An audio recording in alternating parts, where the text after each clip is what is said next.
Өзгөчө кырдаал режимин Кыргыз Республиканын президентинин жарлыгы менен жарыялоону сунуштайм. Кыргызстанда 1 августтан тарта энергетика тармагына өзгөчө кырдаал режими кирди. Президент Садыр Жапаров өзгөчө кырдаал режимин киргизүү жөнүндөгү жарлыкка кол койду. Мындай аракеттер акыркы учурлардагы климаттын өзгөрүшүнө, Нарын дарыясынын бассейнине суунун аз кириши, энергияны керектөөлөр тездик менен өсүп жаткандыгына байланыштуу шашылыш чараларды көрүү максатында жасалууда. Өзгөчө кырдаалдар режими быйыл 1 августтан тарта кирип, 2026 жылдын 31 декабрына чейин созулат. Мындай өзгөчө кырдаал режими Кыргызстанда энергетикалык кырдаал курч деген чочулоону жаратпашы керек.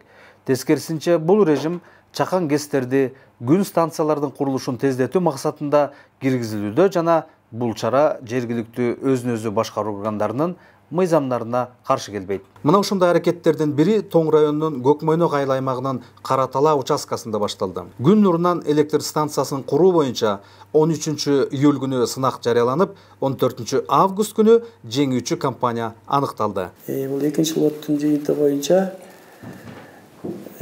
конкурстун жеңүүчүсү болуп Fortis KG жоопкерчилиги аныкталды.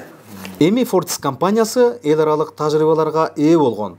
Тагыраагы буга чейин Түштүк Америка, Европада, Түштүк Чыгыш Азия өлкөлөрүндө ушундай долбоорлорду ийгиликтүү ишке ашырган тажрыйбалуу кытайлык ири компаниялардан турган өнөктөштөрү менен иш алып барат. Тоң районунун Каратала участогунда алгач 700 гектар жерге кубаттуулугу 260 мегаваттык станция курулуп, эң башкысы жергиликтүү тургундарды ишке тартмакчы. Көкмөйнөк айыл өкмөтүнө караштуу айылдардын социалдык маселелерин чечип, жол, мектеп, спорт комплекстерин курууга, ошондой эле жаштар үчүн чоң колдоолорду көргөзмөкчү. Бул айыл аймактан дагы жакшы окуган окуучуларды Кытайдан бюджеттик негизде окутабыз деген да өзлөрүнүн сунуштарын берип атат.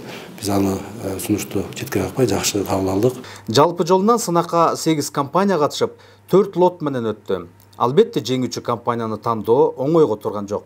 Эң ириде президенттин өзгөчө кырдаал режимин колдоо иретинде инвесторлорду тартуу, аларга шарт түзүү, тажрыйбалуу ишкананы тандоо туруу жергиликтүү бийликтин, айылдык кеңештин депутаттарынын аракетине байланыштуу эле. Бул 1200 га Каратала участкасы бул 21 жылдан бери иш аракеттер болуп, 22 жылдын башында эле бул трансформацияланган жер да, даяр жер азырчы. Республиканын президенти Садыр Нуркожоевич Жапаровдун указдарына ылайык кайра жаратуучу булактар энергиясын өндүрүү максатында биз ушул конкурсту өткөрдүк.